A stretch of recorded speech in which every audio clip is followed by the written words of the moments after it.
अस्सलाम वालेकुम मेरे प्यारे दोस्तों, कैसे हैं आप सब दोस्त? खैरियत है। आज का जो हमारा सवाल है वो है, अगर इकोनोमाइजर में 70 सेंटीग्रेड का पानी दाखिल हो और 120 सेंटीग्रेड तक गर्म हो जाए तो कितने फीसद फ्यूल की बचत हो जाएगी।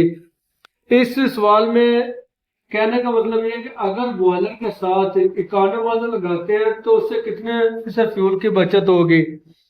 मसलन जो इकोनोमाइजर के अंदर पानी इन हो रहा है उसका टेम्परेचर 70 सेंटीग्रेड है, और जो इकोनोमाइजर से आउट होकर बॉयलर में फीड हो रहा है उसका जो टेम्परेचर है वो है 120 सेंटीग्रेड।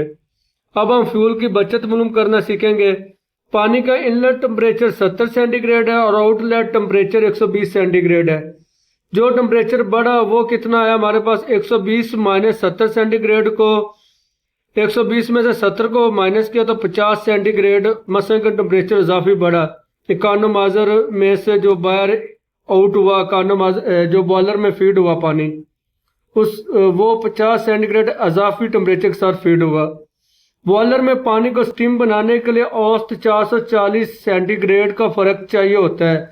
मसलन 100 से 540 के दरमियान 440 सेंटीग्रेड का औसतन फर्क चाहिए होता है बॉयलर में स्टीम को बनने के लिए। फ्यूल सेविंग 50/440 ज़रब 100 किया, 100% वाला आ गया, 50 जो बढ़ोतरी हुई वो आ गया, और जो औसतन फर्क है स्टीम बनाने के लिए वो 440 हमारे पास है।